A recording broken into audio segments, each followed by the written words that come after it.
Mheshimiwa Makamu, kuna tukio moja muhimu sana hapa tulipo. Wapo baadhi ya ndugu ambao waume zao, watoto wao, ndugu zao wako gerezani, na kama ambavyo umeeleza, wamekamatwa katika mazingira ya ajabu. Wengine walikamatwa usiku wakiwa uchi, wakaburuzwa hivyo hivyo, wakapigwa.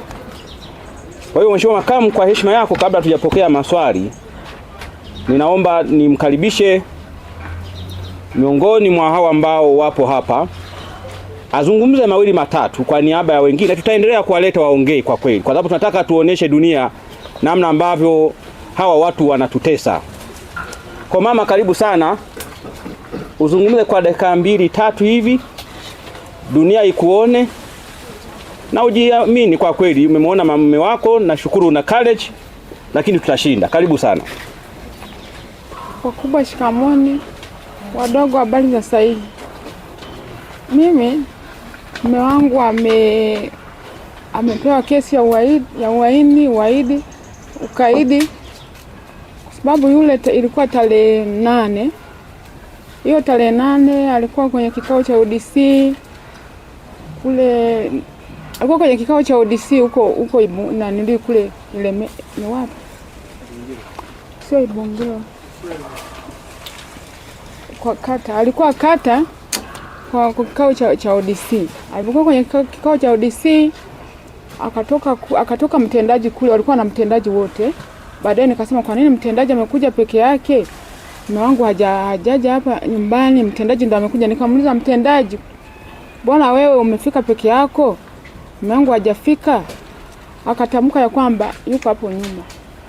Nikasubiria, nikamuona, nikasema yule pale. Baadaye wakapiga simu kwa yule shemeji yangu anayemdhamini mara kwa mara. Hii ni mara ya 3 anakamata. Baadaye alipopiga kwa shemeji yangu aje afate simu yake, akafuata ile simu. Hatukumuona hadi dakika ya mwisho mpaka saa 5 za usiku. Kuna mtoto wangu ambaye yuko Dar es Salaam anasoma. Akawa ameandika message, mama, baba mbona, akasema kwamba hapo kuna shida nyumbani. Nikamwambia shida, najua baba yako hayupo. Akasema baba hayupo, sawa, nimeamini kwamba baba hayupo, nimeshaona kwenye vyombo vya habari kwamba amekamatwa, yuko kituoni.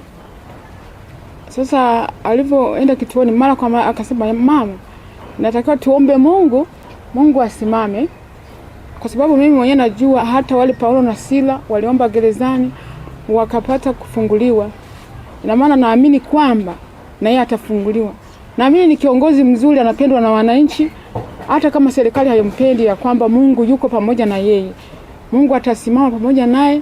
Mimi na familia ya watoto 4, na pale alipo gerezani amewekwa ndani kule gerezani, yeye ndo anafanya kazi, maana ni mfanya biashara, ni mwenyekiti alafu ni mfanya biashara. Lakini sasa kwa namna hiyo na nyingine inatakiwa kabisa Mungu amsaidie atoke kule ili watoto wake waendelee na masomo. Kuna watoto wako chuo, mmoja yuko chuo, wengine wanasoma primary. Kwa hiyo nilikuwa naomba msaada kupitia hilo. Si kwamba sisi tunapenda akae kule, tunapenda arudi nyumbani ili asaidie familia. Kwa kweli mimi nilikuwa ni hayo mambo yangu. Anaitwa Fanson Mpango. Mwenyekiti wa Ibongero A wa serikali ya mtaa. Na ni viongozi tu wawili kule kwenye mtaa wetu, wako viongozi wawili peke yake. Si kwamba ni wengi, ni wa Chadema wote. Kuna Salvatori na mwenyekiti Fanson Mpango. Kwa hiyo nilikuwa naomba msaada, mnisaidie kwa sababu na watoto 4 kwenye ndoa yangu kwa hiyo sasa miaka ya ndoa ni miaka 27. Kwa hiyo nilikuwa naomba msaada kabisa, kwa sababu naomba Samia anayoyafanya sio kweli kabisa, kwa sababu sio haki kabisa. Hawawezi kuingia mle ndani wakakaa ndani gerezani ndio na msaada, wanasaidia kabisa familia. Inatakiwa kabisa watusaidie kwa hilo. Mama yule atuone kama wamama wenzake, na yule amepata uchungu kama sisi. Si kwamba hajapata uchungu kama sisi tulivyopata uchungu. Wale ni watu kama yeye. Asimame awasaidie. Hata kama ni viongozi wa Chadema asimame awasaidie. Si kwamba wasisiemu sijawahi kuona wanaingia ndani. Wanaoingia ndani ni wa Chadema peke yake. Na yule ni kiongozi mkubwa na anaheshimika na watu wanampenda mtaa mzima. wanasema kwamba yule kiongozi asipotoka ndani hatuwezi kabisa kutoa kitu chochote. Wananchi wana msimamo kabisa, wamekataa kabisa kutoa kitu chochote. Wasimame, Mungu asimame. Naomba Mungu asimame, na mimi ni muombaji mkubwa, na atasimama kupitia wote walioko gerezani. Mungu atawatoa. Asante. Jina lako hujatuambia majina yako. Oliver Richard. Mume wake na mama anaitwa Fatson William Mpango, ni mwenyekiti wa mtaa wa Ibungiro iliyoko Ilemela. Ni baadhi ya wenye viti ambao walitangazwa na uchafuzi ambao kwa kweli ulikuwa ni wa ovyo sana. Kwa walitangazwa na ndio mwenyekiti wa mtaa huo.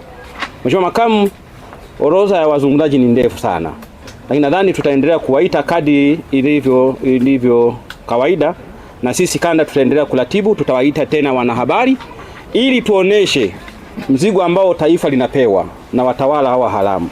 Mheshimiwa Makamu, baada ya hapa naomba sasa kwa idhini yako turuhusu maswali kwa waandishi.